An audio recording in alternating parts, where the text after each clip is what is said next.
পৃথিবীতে এমন কিছু জায়গা আছে যেগুলো শুধু মানচিত্রই নয়, মানুষের কল্পনাতেও ভয় ধরিয়ে দেয়। ঠিক তেমনই একটি জায়গার নাম বারমুডা ট্রায়াঙ্গেল, একটি রহস্যময় ত্রিভুজ যেখানে নাকি জাহাজ আর বিমান বিনা চিহ্নে হারিয়ে যায়। এই রহস্যময় অঞ্চলটি আটলান্টিক মহাসাগরের মাঝে মিয়ামি, বারমুডা আর পুয়ের্তো রিকো, এই তিনটি স্থানের মাঝের ত্রিভুজাকৃতির জায়গা।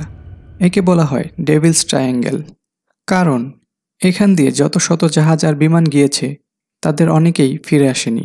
আজকে আমরা জানব বারমুডা ট্রায়াঙ্গেলের কিছু বিস্ময়কর ঘটনা।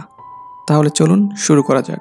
সাল 1945, ডিসেম্বর 5, মার্কিন নৌবাহিনীর 5টি বিমান ফ্লোরিডা থেকে উড়ল প্রশিক্ষণের জন্য। কিন্তু কিছুক্ষণের মধ্যেই তারা জানালো কম্পাস কাজ করছে না আর তারা দিক হারিয়ে ফেলেছে। এরপর রেডিও সিগন্যালও কেটে যায়। তারা আর কোনোদিনই ফিরে আসেনি। উদ্ধার করতে পাঠানো আরেকটি বিমানও হাওয়া হয়ে যায়। সাল 1918, 300 জন নাবিক নিয়ে যাত্রা শুরু করেছিল ইউএসএস সাইক্লোপস নামের বিশাল জাহাজটি। ঠিকমতো আবহাওয়া, দক্ষ ক্যাপ্টেন, তবু মাঝ সমুদ্রে বিনা চিহ্নে উধাও। কোনো সিগন্যাল নেই, কোনো ধ্বংসাবশেষ নেই, শুধু নিখোঁজ চিরদিনের জন্য। অনেক বিজ্ঞানী বলেছেন বারমুডা ট্রায়াঙ্গেলে বিশেষ কিছু নেই। আসলে ওখানে সমুদ্র অনেক গভীর, আবহাওয়া অস্থির, হিউম্যান ইরর, তীব্র ঝড় আর ম্যাগনেটিক ডিস্টারবেন্স, এগুলোই দায়ী এসব ঘটনার জন্যে। কেউ কেউ আবার বলেছেন মিথেন গ্যাসের হঠাৎ বিস্ফোরণ জাহাজ ডুবিয়ে দিতে পারে। কিন্তু যারা বিশ্বাস করেন অজানা শক্তিতে, তারা বলেছেন এটা ভিনগ্রহ বাসের কাজ।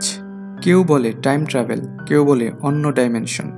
কারণ এত শতক ধরে এই অঞ্চলে একের পর এক অনির্বাচনীয় ঘটনা ঘটে চলেছে।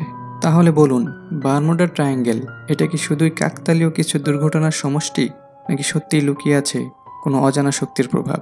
সত্যি না গুজব, সিদ্ধান্ত আপনার। নিচে কমেন্ট করে জানাতে ভুলবেন না আপনি কি বিশ্বাস করেন। এমন আরও রহস্যময় ও অবিশ্বাস্য গল্প জানতে আমাদের চ্যানেলকে সাবস্ক্রাইব করুন আর লাইক দিয়ে পাশে থাকুন। আমরা আবার আসছি অন্য এক রহস্যের খোঁজে। ততদিন পর্যন্ত ভালো থাকবেন। আল্লাহ হাফেজ।